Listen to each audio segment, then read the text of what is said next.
Buenas noches, amigos televidentes de toda la República Dominicana. En estos momentos inicia su programa Realidad TV. La realidad como es, un programa de análisis y comentario de los acontecimientos ocurridos aquí en la República Dominicana y el resto del mundo.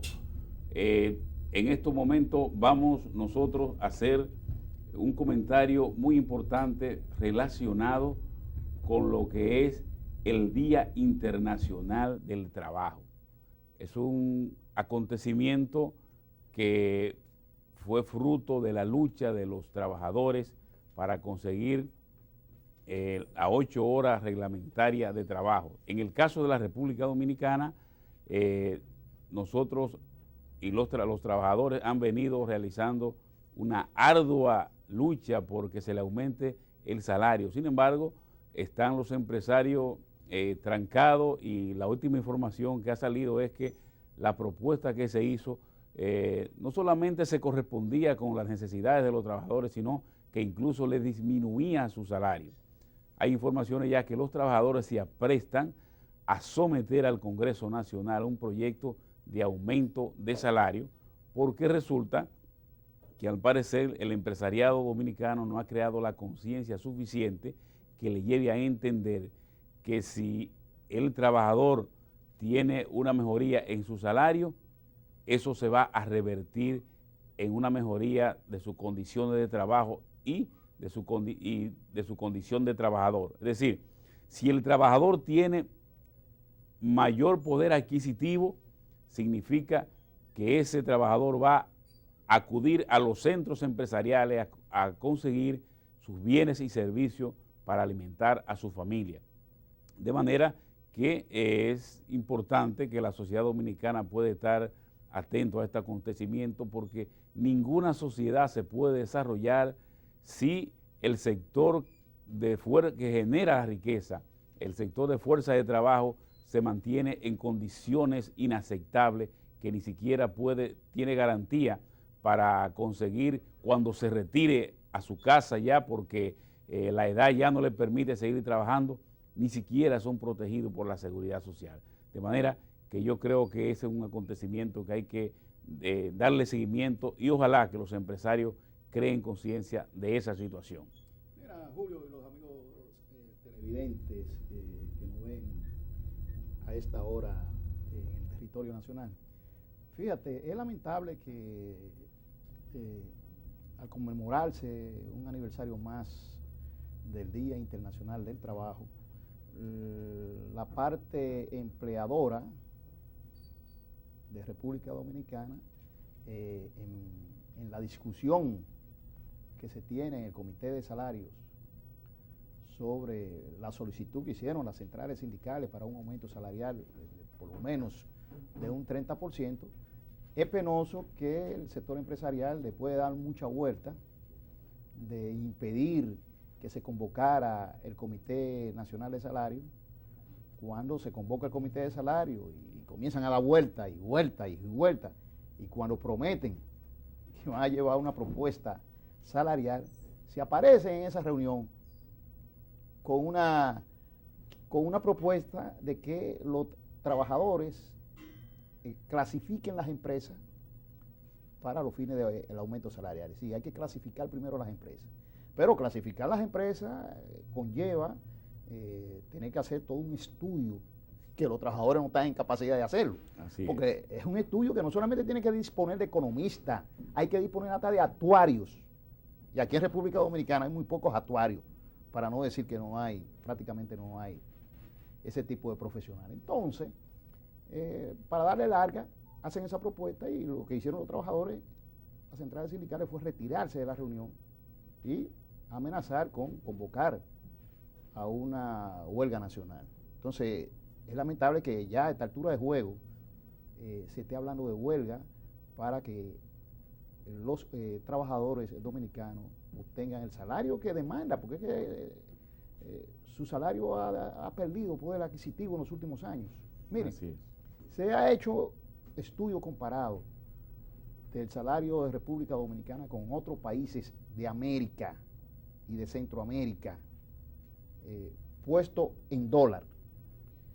Y déjeme decirle la lamentable información a los amigos televidentes, que el salario de República Dominicana, el salario mínimo, es el salario más bajo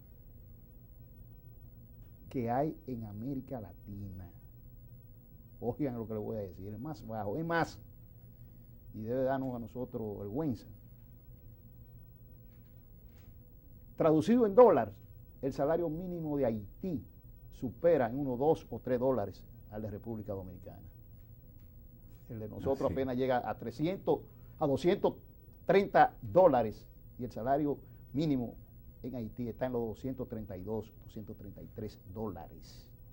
Usted está escuchando lo que le estoy diciendo. Entonces, ¿cómo diablo puede pretender que en este país la clase trabajadora tenga capacidad adquisitiva? No la puede tener. No la puede tener. Pues entonces, por eso se explica que quienes trabajan en el sector formal tengan que irse y migrar al sector informal para compensar. Y por eso ha crecido el sector informal en República Dominicana. Entonces, con salarios así tan miserables como los que tenemos aquí, no es posible. Y si usted revisa en los últimos años, óyame, son estudios que se han hecho, en los últimos años, el salario en República Dominicana ha perdido 4.000 pesos de su capacidad adquisitiva. Exactamente. Y por eso entonces que no se explica que una economía que vive creciendo constantemente, sin embargo no hay un derrame hacia abajo y no se sienta, ¿eh? No lo puede haber. No lo podía ver en esa situación. Es que los patronos no están en eso. No, los patronos no. Óyeme, Sí. eso llora ante la presencia del Señor. Sí, entonces lo que tratan es de reducir conquista de los trabajadores. Es un abuso. Porque, por ejemplo, se quiere modificar el Código de Trabajo. ¿Pero para qué? ¿Para ampliar la conquista que tienen los trabajadores? No, señor, para reducirla. Para reducirla. Entonces, ante una situación así, ¿qué ustedes piensan que le queda? ¿Qué camino le queda a los obreros, a los trabajadores de la República Dominicana? Entonces, yo ahí voy a la crítica. Yo, cuando tengo que ser crítico, lo soy. Por eso siempre he mantenido mi independencia. Miren, qué lamentable que siendo el Partido de la Liberación Dominicana, fundado por Juan Bosch, que se preocupaba tanto por la clase trabajadora, siendo presidente de la República y después siendo líder de la oposición, se preocupó siempre por la clase trabajadora. Y ahí está su historia, reclamando salarios justos para los trabajadores, etcétera, etcétera. Qué lamentable que siendo el PLD gobierno en los últimos 10 años, el salario no haya crecido y haya perdido poder adquisitivo. Así y que sus dirigentes ni se interesan. No No. se interesan. Óyeme, ahí en el comité político no se habla de salario ni nada de eso. No le interesa nada de eso cuando debiera interesarle. Porque para eso es un órgano político. Esos y así lo concibió Juan Bosch como órgano político. Exacto. Esos temas de agenda nacional no están ahí. Al contrario, pero espérate, no es que los salarios de los funcionarios, que son su gran mayoría miembros del comité político, ha disminuido. No vaya usted a creer que ha disminuido su salario, al contrario, su salario ha aumentado considerablemente. Exacto. Entonces, óiganme señores, pero así no. Acá, así no. Entonces, el presidente de la República le dijo a los empresarios que con el salario que tienen los trabajadores dominicanos no pueden ni siquiera ni pensar adquirir una vivienda. Y es verdad, no pueden adquirir una vivienda. Usted la puede poner como usted quiera. Sí. Con ese salario. Pagando 500 pesos no pueden. Óigame, exactamente, así como usted lo dice. Pagando 500 pesos y no pueden adquirir una vivienda. No. Ahora, señor presidente, no es solamente el salario del sector privado, el salario del sector público es miserable para los empleados simples de la administración pública, porque los funcionarios y algunos técnicos ganan salario más o menos considerable, pero el común, ¿tú sabes cuánto ganan menos de 10,000 pesos en el sector público? Más del 80% de los empleados. Exacto. ¿Usted está oyendo? Sí. Más del 80% de los empleados en el sector público ganan menos de 10,000 pesos. ¿Y qué se hace aquí en República Dominicana con 10,000 pesos? Dígame usted. Entonces ahí no hay 10 plan. mil pesos, ¿cuántos son? $200. Sí. ¿Y qué usted hace con $200? No hay planes que para disminuir la pobreza en ese sentido. Así no. Entonces, debemos de pensar en un aumento de salario general que incluya empleados públicos y que incluya a los trabajadores. Esa es la realidad. Para que se compense con las pérdidas que ha tenido el salario en los últimos años en República Dominicana. Eso es así. De lo contrario, olvídese que no vamos a tener en República Dominicana ningún nivel de prosperidad. Y como usted dice, la economía crece, pero, bueno, lo acaba de decir el embajador de Inglaterra, sí, que uno de los factores, que tiene que crecer la economía, pero también tiene que crecer el salario. Sí. Oye, ¿quién lo dice? Y parece que aquí nosotros lo ignoramos esa situación. Así es. Bueno, señor Julio, vamos a una pausa y cuando regresemos seguimos conversando sobre esa gesta histórica que fue la Revolución de Abril y ahora también la segunda intervención militar norteamericana. ¿Qué consecuencia trajo para la República Dominicana y qué lesión dejó en la historia de nuestro país? Una pausa y en breve estamos con ustedes.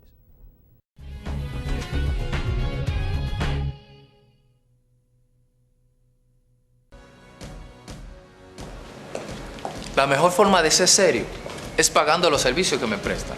En eso yo no me pierdo. Yo cumplo con mi parte. En Santo Domingo Este tenemos la mejor ciudad gracias a ti. Cumple con tu parte.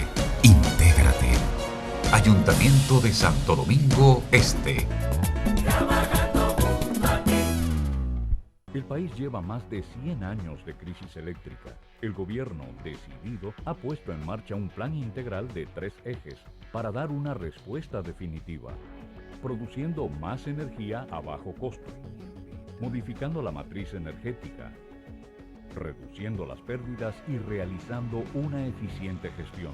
Hacerlo con responsabilidad, transparencia y calidad requiere tiempo.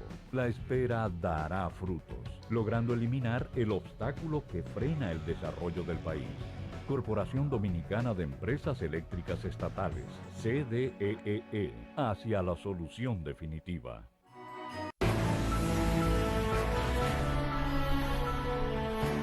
Este es un país que tiene un compromiso con su gente, compromiso con el futuro y compromiso con el presente, con la vida y con el bienestar, compromiso con los sueños y con la esperanza, con la honradez y con el trabajo, con la solidaridad y con la paz. Respetar cada uno de esos compromisos es lo que hemos hecho desde el primer día. Y vamos a continuar cumpliendo lo que prometemos a cada uno de los dominicanos para hacer lo que nunca se hizo. Gobierno de la República Dominicana, haciendo lo que nunca se ha hecho.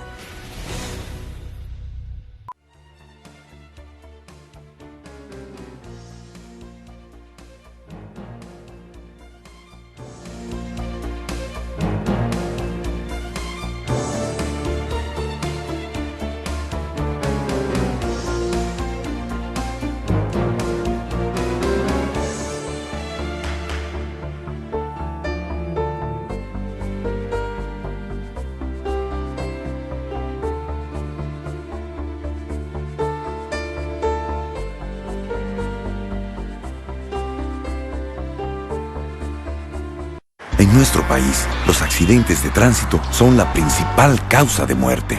Paremos ya. Seamos precavidos. El uso del cinturón de seguridad y el casco protector en motociclistas reduce el riesgo de lesiones. Utiliza tu celular solo cuando estés estacionado y nunca manejes bajo los efectos de alcohol. Rescatemos la conciencia ciudadana respetando las normas de tránsito. Rescate 365. Estamos contigo.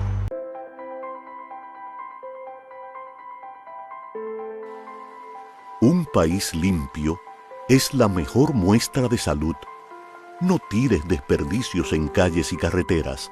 Como buen ciudadano, coloca la basura en el zafacón. Juntos podemos lograrlo. Empresa de Transmisión Eléctrica Dominicana, ETED, uniendo el país con energía.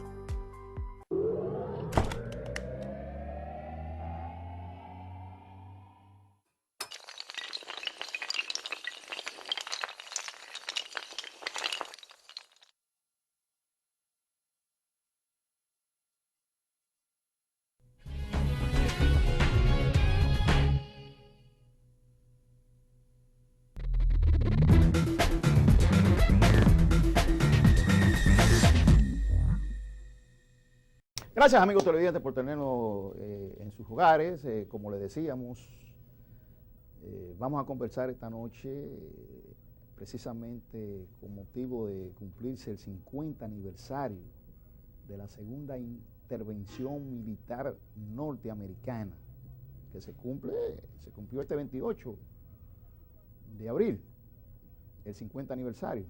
Y la primera, qué cosa paradójica, el próximo año se cumple el centenario de la primera intervención militar norteamericana en República Dominicana. Quiere decir que cada 50 años ellos han producido una intervención militar aquí.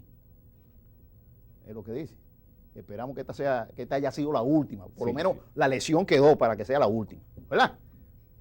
Entonces tenemos con nosotros al coronel retirado, el coronel de Abril, Lorenzo Sención. ¿Cómo se siente usted, don Lorenzo? Muy bien, ¿cómo está? Un hombre que batalló, Un placer, que tuvo la oportunidad histórica, tuvo la oportunidad histórica de Sí. enfrentar esa intervención militar norteamericana. Lorenzo, hablábamos en el programa anterior, ya hicimos el recuento de la insurrección armada de 1965, la insurrección cívico-militar. Y habíamos quedado en que en el puente Duarte, en la cabeza del puente Duarte, se dio una batalla fundamental para que continuara la insurrección cívico-militar. Cuando concluyó esa batalla, que se impidió la entrada de las tanquetas y de las fuerzas terrestres del CEFA a la ciudad capital, cuando concluyó esa batalla, el coronel Francisco Alberto Camaño Eñó, que se puso al frente de los militares y del pueblo dominicano en esa batalla, fue a algunos medios de comunicación para informarle al país de que las fuerzas del CEFA habían sido derrotadas ahí en esa batalla. Y parece que se tenían planes en el movimiento constitucionalista de ir a buscar la rendición de la base aérea de San Isidro. ¿Fue así o cómo se planeó ese asunto después de la batalla? Sí, después de haber concluido con la batalla del puente Duarte, donde se rechazaron las tropas de San Isidro y fueron derrotadas prácticamente, no tanquetas, sino tanques, aviación, artillería e infantería que habían atacado a la zona de Santo Domingo por el puente Duarte. Allí el pueblo dominicano con los militares constitucionalistas, una simbiosis de este pueblo, derrotó a los que atacaban desde San Isidro. Eso allá en San Isidro, según lo han escrito después algunos escritores y diplomáticos, como es el caso de Barlow Martin, como es el caso del coronel Brian Bush del ejército norteamericano, dice que San Isidro era un caos, que ahí los hombres andaban por su cuenta, que los mandos no tenían control, que era un desorden, que ni siquiera se podían vestir, que se veían mal vestidos, sucios, cosas, y que tenían una derrota encima. Y entonces, cuando se produce ejecutivamente la orden de invadir la República Dominicana. Pero fíjate, no fue ahí cuando se decidió invadir la República Dominicana. Desde que comenzó la revolución ya había la disposición de Estados Unidos de invadir a la República Dominicana. Y es así porque el 25 en la mañana, en el 25 de la tarde, se presentó el coronel Peña Tavera al Comando Constitucionalista, que estaba ubicado en la calle Pina, esquina Canela, en la casa del señor Vinicio Espinal. Y nos dijo que había un reflujo y que la embajada americana estaba pidiendo que fuera el Comando Constitucionalista a conversar a la embajada. Entonces se decidió ir a la embajada. Estaba al frente del movimiento todavía el coronel Hernando Ramírez, el coronel Peña Tavera y su grupo. Pero ir a la embajada, usted me está hablando el 27 o después del 27. No, antes. El 25. El 25, claro, ya eso lo vimos, ¿no? Sí. Que ahí se tuvo un proceso de negociación y el embajador norteamericano de ese entonces... no, el embajador no estaba en el país. No, pero después el embajador, creo que fue el mismo 27, que descartó todo tipo de negociación.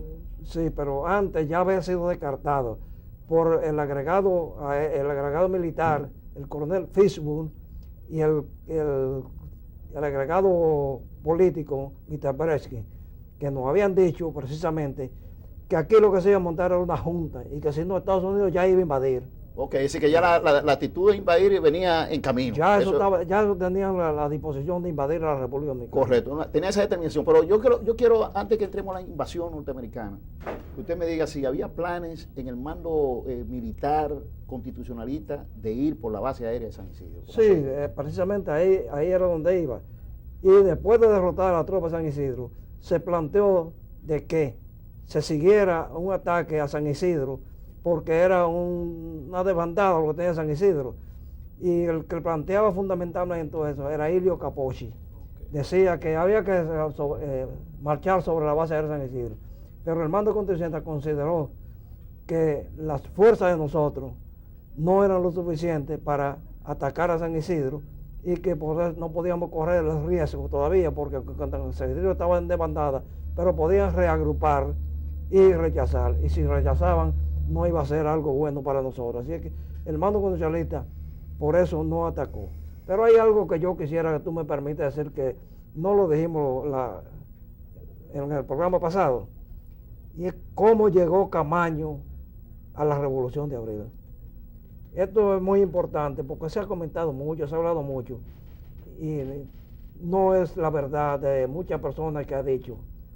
Fíjate, el coronel Camaño inicialmente no estaba en el movimiento constitucionalista. El coronel Fernández Domínguez había sido exiliado y estando en España pidió un permiso en diciembre del 1964 para que le permitieran entrar al país porque su mamá tenía algunos problemas de salud y que yo cuando. Le concedieron 72 horas. Llegó el coronel Fernández Domínguez y antes de ir a ver a su mamá reunió el grupo de lo que era el grupo del coronel Fernández, los fundadores del movimiento constitucionalista. Allí nos dijo que había que ingresar a ese movimiento al coronel Camaño. Efectivamente, le dio instrucciones a un primo hermano del coronel Fernández Domínguez llamado Cucho Rojas Fernández. Le dijo, yo quiero que tú vayas a Radio Patrulla, en la policía que estaba en la avenida Independencia frente a la Cancillería, y le diga al coronel Camaño que yo necesito hablar con él urgentemente. Cucho fue y le dijo que quería hablar con el coronel Camaño. El coronel Camaño estaba en una sala con unos oficiales ahí, un sábado de la mañana, y le dijo, mándalo a pasar. Él entró, le dice que quiere hablar con él de parte del coronel Fernández Domínguez. Le dice, no, dime aquí lo que sea. No, yo quiero hablar en privado con usted. Él lo sacó al patio y le dice, déjame ver tu cédula. Cuando vio la cédula, Rojas Fernández, ya él comprobó que era primo. Y entonces, ¿qué quiere Rafael? Le dijo, mire, él me dice que quiere hablar con usted urgente hoy, en el día de hoy. Entonces Francis le dice, dile a Rafaelito que nos vemos a las 8 de la noche, a las 7 de la noche, en una casa que tiene mi papá, el general Fausto Camaño, después del puente de la cementera vieja. Ahí él tenía una finquita y había una casa. Efectivamente, a las 7 de la noche ahí estaba el coronel Fernández Domínguez, el capitán La Chapelle, el capitán Quiroz Pérez, el Cucho Rojas Fernández, Lorenzo Ascensión y llegó Camaño, solo, vestido de civil. Se abrazaron, se saludaron. Yo antes Rafael le dice, Francis, yo quiero que tú me digas cómo están las cosas aquí.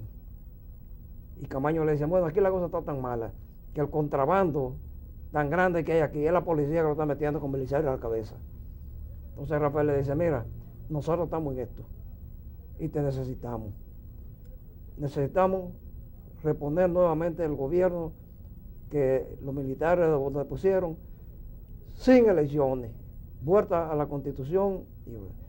Entonces Camaño decía que no, que él no se metía si era para reponer a Bosch, que él se metía si era para dar un golpe de Estado y en 6 meses, un año, dar elecciones y que todo el que quisiera pudiera permitir la entrada de todos los políticos que fueran. Y eso se prolongó una discusión. Entonces, en un momento, Rafael le dice, mira Francis, este pueblo no cree en nosotros. Y de la única forma, porque le quitamos el gobierno que ellos se dieron, y de la única forma que podemos rescatar ese apoyo del pueblo, los militares, es poniendo nuevamente el gobierno que ellos eligieron. Entonces Francis le dice, mira Rafael, yo no me meto en nada si antes no hablo con mi papá. Rafael le dice, bueno, pues vete y habla con Fausto y mañana estamos aquí a la misma hora. Efectivamente, se fue, al otro día a la misma hora estaban ahí.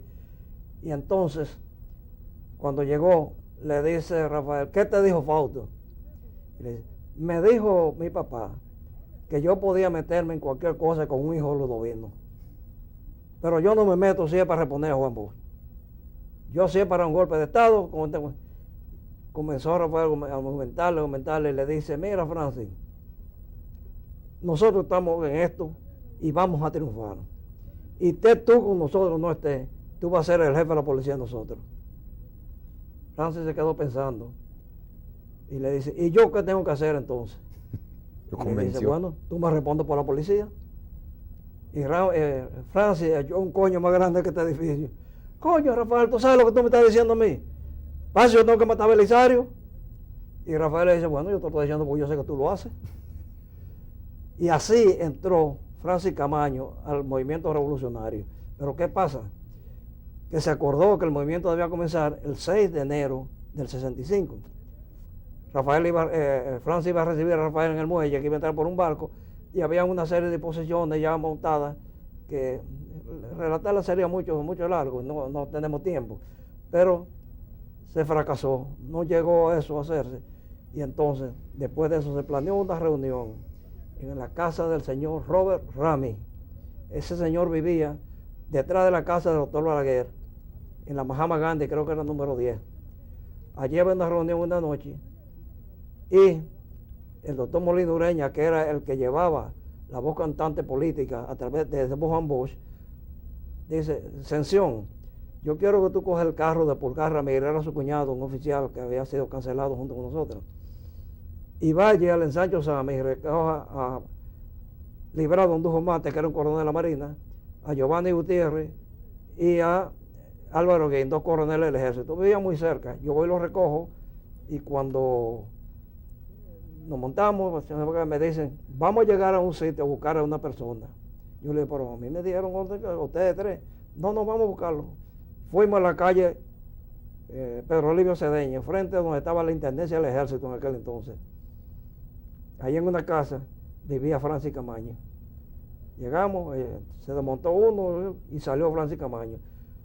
Un pantalón de caqui, una camisa blanca, una pistola 45 en la cintura y un sombrerito que usaban los calientes. Cuando llegamos a la reunión, que había una cantidad de oficiales, pilotos, marinos, el ejército, policía y varios civiles, entre ellos estaba Paulín Espallá y el Ramón Ledesma Pérez. Cuando Francis ya desmontó que llegó, mira, la reunión se desbarató, la gente se tiraba por los patios, huyendo cuando vieron a Camaño. A mí no me extrañó porque yo sabía que estaba en movimiento, pero ese grupo no sabía que Francis estaba en movimiento. Se sorprendió con eso. Hubo que comenzar nuevamente a recoger toda la gente. La reunión se hizo a las 4 de la mañana en la Isabelita, frente a un cabaret que se llamaba Mike McCloud. Ahí hicimos la reunión. Y así fue que Francis entró al movimiento constitucionalista. Entonces, hablábamos de tú me De preguntabas. la batalla del puente de Duarte. Ya concluida la batalla, estaban los planes, ya me dijo usted que el mando militar constitucionalista Sí. descartó el asalto porque no se encontraba todavía, su fuerza no estaba organizada para Sí. producir ese asalto. Entonces lo que se decidió fue reforzar la ciudad con los comandos constitucionalistas, que los comandos... Entonces ahí es que se pasa a organizar los comandos Sí, constitucionalistas. y pero todo. no es que los comandos se organizan solos, son un Sí, descanso se organizaron solos, ¿cierto? espontáneo. Correcto. Y tú sabes cómo sale eso. El 25 de la tarde había un reflujo, la cosa estaba muy tranquila y todo el mundo. Llegó Peña Tavera con su grupo a donde estaba el comando constitucionalista con Hernando Ramírez a la cabeza y dice, esto está, señores, que todo el mundo escondido y nadie que yo cuánto. Entonces nos montamos en carro y salimos a decir y a gritar, ¡viva el pueblo y el comando Reverde! ¡Viva el pueblo y el comando Reverde! Al pasar por la calle Bel Air, salió un joven, que yo no sé quién era, con un fusil en la mano y dijo, aquí hay un comando. Y así nace el nombre de comando. Sí. Así fue que nació el nombre Así de fue comando. que nació el nombre. Eso es otra cosa que también se ha hablado mucho aquí. No, así fue donde nació el nombre de comando. Fue una organización espontánea, Ya, pero sí. yo quiero ya que entremos, Julio, antes que tú intervengas, para aprovechar el tiempo, que entremos ya en la intervención militar norteamericana. Se produce el 28 de abril de 1965 el desembarco de los militares. Viene un primer grupo, creo que era de 400 militares que venían supuestamente a cuidar la embajada norteamericana, pero ya se sabe por los documentos desclasificados. El doctor Leonel Fernández escribió un artículo donde muestra cómo el presidente Lyndon B. Johnson le da una orden al general Parmes, que era el que comandaba la tropa, donde le decía que tenía que hacer todos los esfuerzos y que no podía permitir bajo ninguna circunstancia que aquí se instalara una nueva Cuba, es decir, un régimen comunista, etcétera. Llega la invasión, ¿qué hacen ustedes cuando se presenta la invasión? ¿Se piensan rendir o piensan luchar contra el invasor? Ese fue el pretexto que se dijo que Johnson había dado. Pero como te digo, eso estaba decidido antes, de que no iban a permitir que el gobierno de Bush regresara al poder. Entonces, y no fue el 28 que comenzó la invasión. La invasión comenzó el 27 en la noche. 27 en la noche comenzó, ya habían desembarcado en Jaina los 400 marines que tú dices, y habían desembarcado los grupos en San Isidro. Después, el otro día, es que entra el grueso, con la 82 División de Paracaidistas y una división de la Infantería Marina, con todo su equipo, tanques, ametralladoras, blindados, artillería y todo, un ejército poderoso. La 82 División de Paracaidistas es y sigue siendo la fuerza más poderosa, mejor armada y mejor entrenada desde los Estados Unidos, del ejército más poderoso del mundo. Entonces ellos pensaban que cuando desembarcaran, ¿qué era lo que íbamos a hacer? Salir corriendo. Despavorido. Ya no, salir corriendo. Y muchos lo hicieron. Pero otro grupo no salió corriendo. Y este pueblo, con las manos, con palos, con piedras, con armas, con cuchillos, con machetes y sin nada, se puso de pie y dijo, vamos a defender la soberanía de nuestra nación.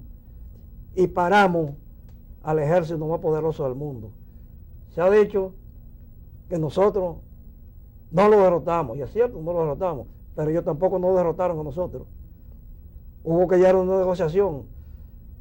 Y en el año de 1965, en junio, las tropas norteamericanas lanzaron un ataque despiadado con ¿Qué día fue eso? El 15 de junio. 15 y 16 de junio. Primero el 15, sí, después siguió el 16. ¿Cómo fue eso? ¿Qué experiencia usted tiene de esa situación? Fíjate, lanzaron un ataque despiadado con la 82 División de Paracaidistas para tomar la Ciudad Nueva. El general Bruce Parmen, que estaba considerado el mejor general del ejército de los Estados Unidos, que lo trajeron de Vietnam para que comandara esta operación, dijo que él tomaba la Ciudad Nueva en 24 o 48 horas. Atacó. Y este pueblo se paró con los militares constitucionalistas, esa simbiosis que te dije ahorita, increíble, y dijo, no, por aquí no pasan. y hubieron combates férreos, muy especialmente en la parte de Santa Bárbara, Poasi, el comando Pedro Méndez que da por ahí, esa parte hasta llegar hasta Villa Francisca. Eso fue lo que yo considero, y he dicho siempre, que yo conocí ahí al infierno. Entonces, ¿qué pasa? El 16 en la mañana, que estaba eso en su momento más álgido, el coronel Lora, comandante, jefe del ejército constitucionalista, llamó al coronel Quiroz Pérez y a mí y nos dijo, vayan al comando Poasi y al comando Pedro Méndez y hagan una evaluación de lo que está pasando ahí, porque yo tengo entendido que eso se está abaratando ahí. Nosotros fuimos, pasamos como 20 minutos o media hora para poder cruzar por la avenida Mella y llegar hasta los comandos ahí, que era donde llamaba Borojol. Cuando llegamos, nosotros hablamos con los que estaban combatiendo allí y nos dijeron, dígale al coronel Lora que mientras haya un dominicano aquí, de aquí no pasan. Entre ellos, yo recuerdo que vi dos jóvenes, muy jóvenes, debían haber tenido 17, 18 años, y un bailarín que era de Radio Televisión Dominicana, con un fusil en la mano, y ese bailarín, con una granada de tirarlo, le abrió el vientre, y tenía todos los intestinos fuera y cosas, y muriéndose, le decía a la mamá que lo recogió, mamá, dile a los muchachos que sigan peleando, que yo no puedo, pero que sigan peleando, y le dio el fusil a su mamá. Ese se llamaba Freddy Oviedo, el bailarín. Pero los dos jóvenes, ¿quiénes eran? Hoy dos distinguidos profesionales de este país. El doctor Porfirio García Fernández, rector de la Universidad Autónoma de Santo Domingo, y el doctor Roberto Casá. Historiador de fútbol sí, en este país. Todo el mundo sabe en este país quién es el doctor. Esos dos hombres, dos niños prácticamente, estaban combatiendo frente a los yanquis ahí. Y así combatió todo el pueblo dominicano. Señor, hay una parte que me interesa, porque he oído unos comentarios, y usted estuvo cerca del coronel Fernández Domínguez. Hay un comentario de que hubo un soldado norteamericano que se subió en el obelisco y estaba ofendiendo a la bandera dominicana y que Fernández Domínguez lo bajó. ¿Usted tiene conocimiento de eso? Sí. Como tú dices, yo fui el ayudante de Fernández Domínguez mientras era el director de la academia. Pero además, fue uno de los 12 oficiales, los 11 oficiales que con Fernández Domínguez formó el movimiento constitucionalista. Estuve muy cerca de él.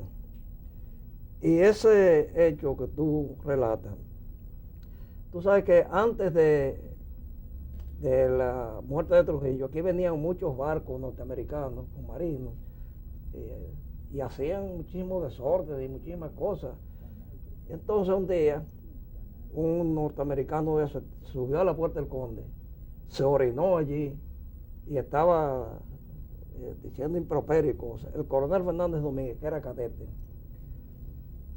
subió y bajó ese marino a patada limpia.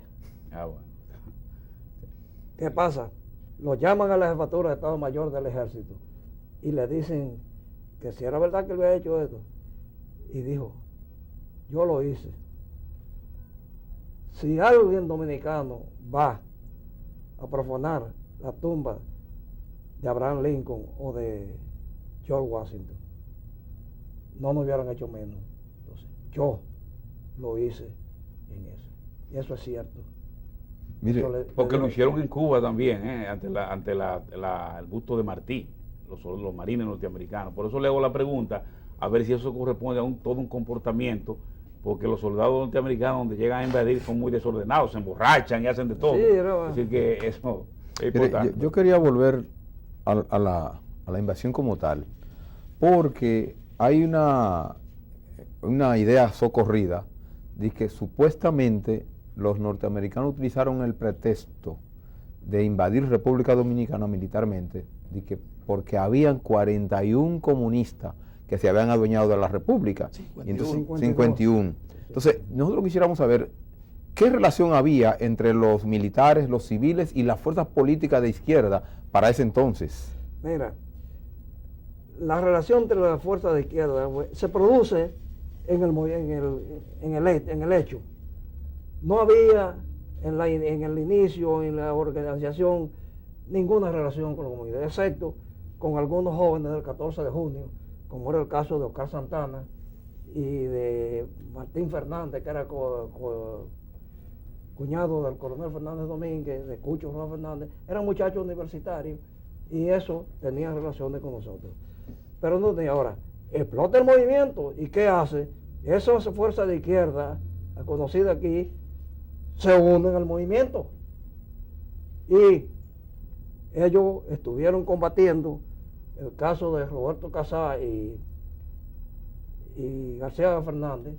Eran dos conocidos elementos de izquierda, pero eran de izquierda dominicana, no eran comunistas, eran de izquierda dominicana. Y por eso, una vez el coronel Miró Pérez, el día 16 de junio, cuando el ataque, cayó preso por Santa Bárbara, porque se le terminaron los tiros combatiendo y lo hicieron preso. No lo mataron porque tenía puesto aquí las insignias del Canal de Panamá donde él había estudiado. Y los soldados que lo cogieron preso habían estado en Panamá. Pero este es un coronel de nosotros. Él estaba vestido de teniente coronel. Lo hicieron preso y lo llevaron a Sanssouci. En Sanssouci lo interrogaron y le dice uno de los veteranos: ¿y cómo usted, un hombre estudió en Panamá, está peleando con los comunistas en contra de nuestro gobierno? Y él le dijo: yo no estoy peleando con los comunistas, yo estoy peleando con los comunistas dominicanos. Esos son dominicanos que están defendiendo su país. Y yo con ellos combato y peleamos hasta la muerte. Lo respetaron, después lo cambiaron, hicieron un cambio con unos presos que cayeron de ellos. El coronel Miró Pérez fue cambiado y se quedó ahí. Pero lo respetaron en ese momento. Y eso, como te digo, no eran los comunistas ni la izquierda. Era el pueblo dominicano que estaba peleando. Era el pueblo dominicano, militares y civiles, hombres y mujeres, niños, ancianos, todos los que estaban peleando. Y yo quiero que tú me permitas decir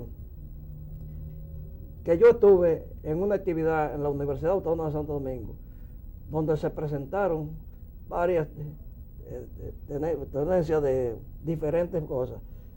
Allí, uno de los que presentó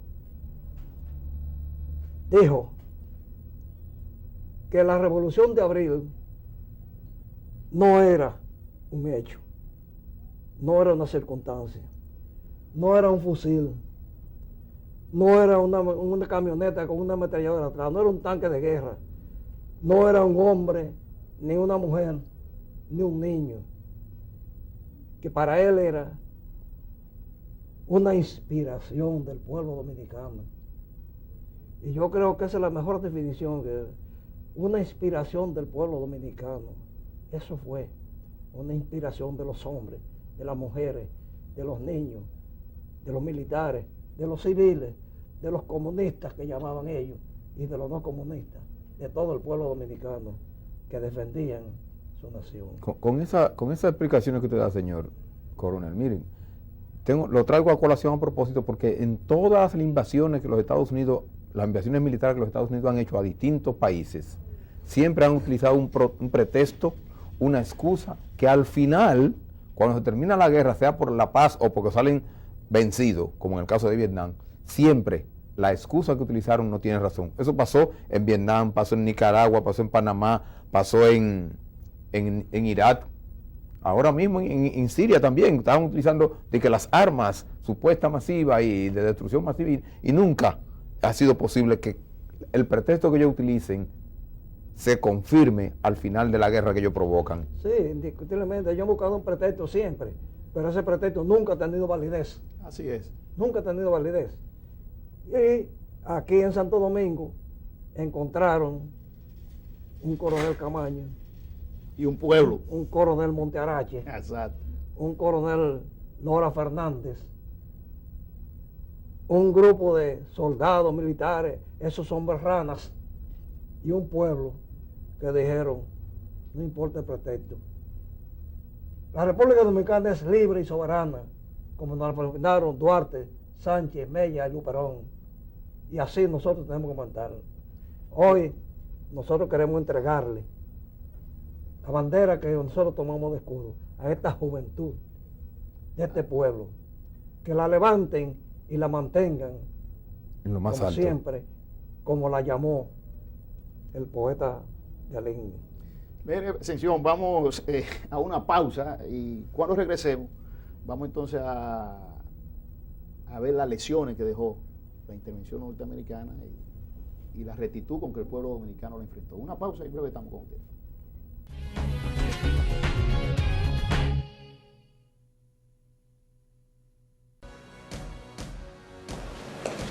La mejor forma de ser serio es pagando los servicios que me prestan.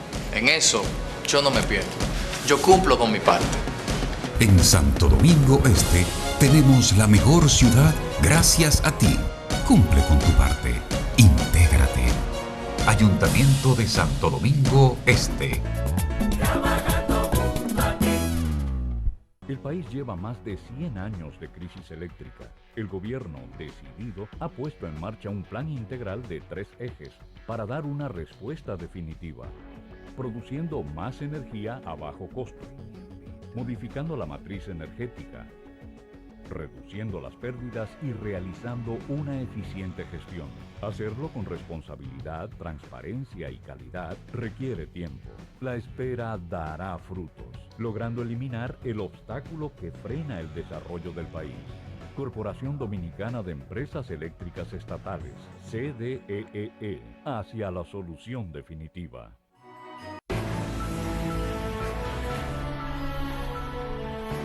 Este es un país que tiene un compromiso con su gente.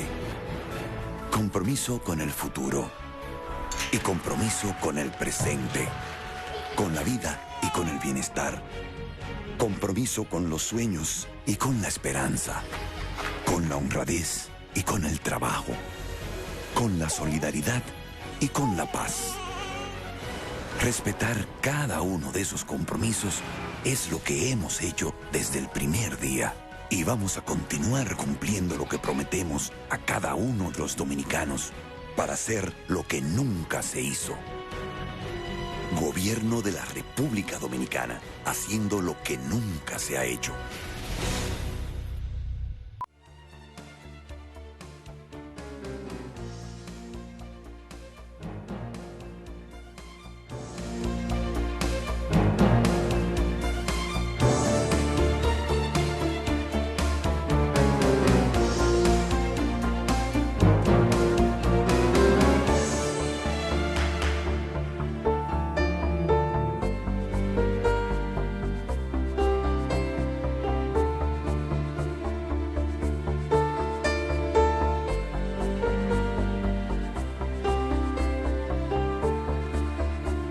En nuestro país, los accidentes de tránsito son la principal causa de muerte.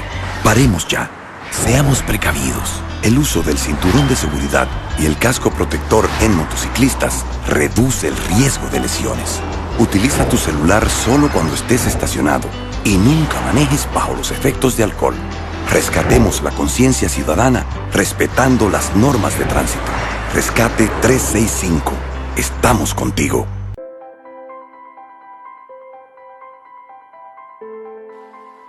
Un país limpio es la mejor muestra de salud. No tires desperdicios en calles y carreteras. Como buen ciudadano, coloca la basura en el zafacón. Juntos podemos lograrlo. Empresa de Transmisión Eléctrica Dominicana, ETED, uniendo el país con energía.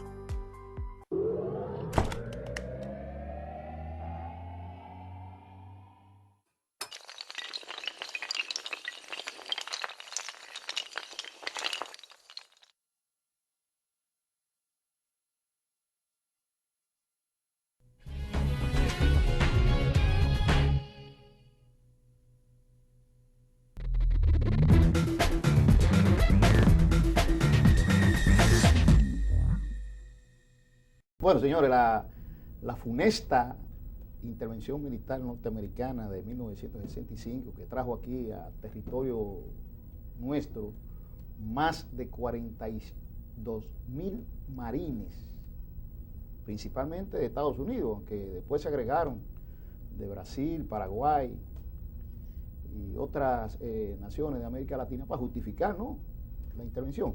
Pero la verdad es que esa intervención ha dejado lesiones históricas en América.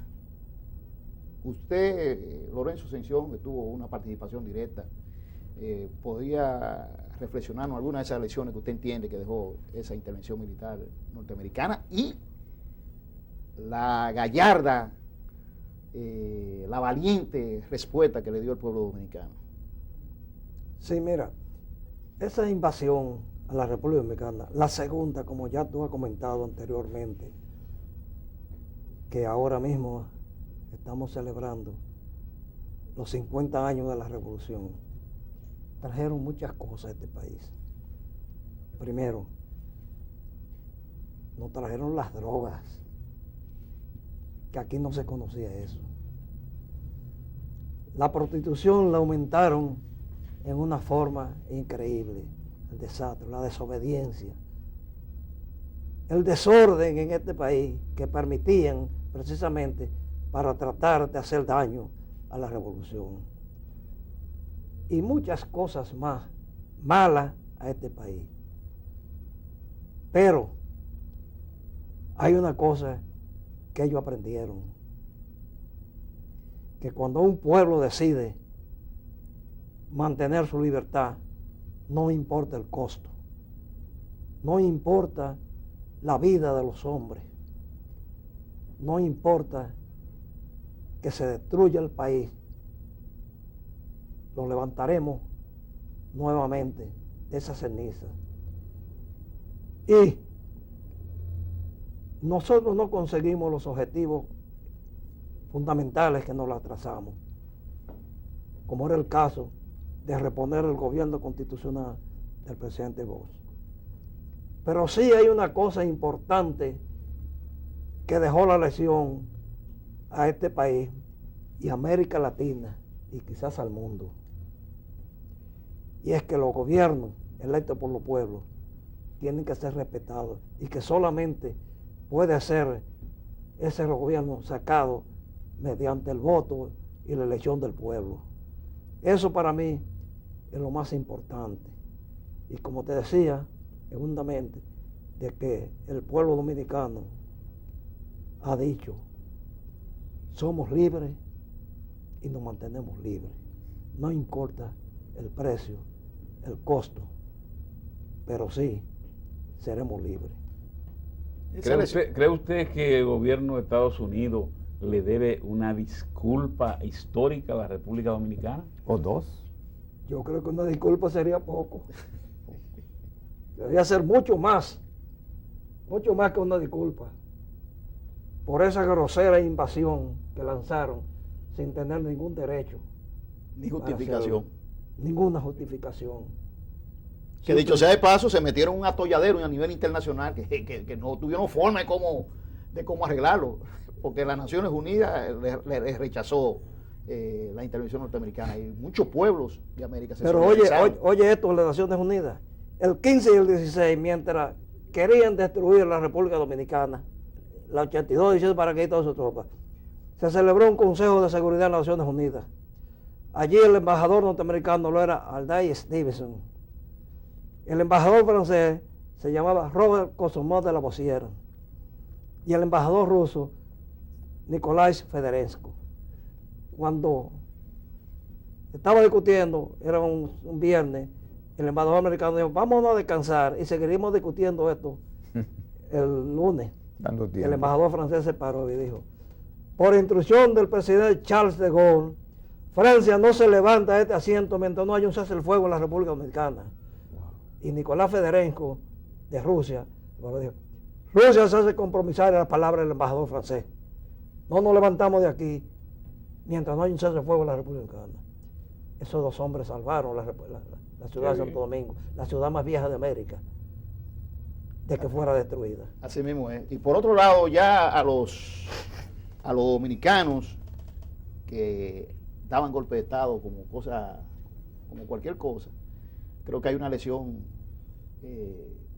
permanente, 50 años después, que no se atrevan a dar un golpe de Estado en este país. No los dominicanos, América Latina. América Latina, así mismo es. Señores, hemos concluido por el día de hoy nuestra interesante conversación con el coronel Lorenzo Sención, hablando de la Revolución de Abril y de la intervención militar norteamericana de 1965. Gracias a ustedes, les deseamos que pasen buenas noches. Julio César Santana, Adán Boden y Tomás Uriel Pérez. Hasta la próxima.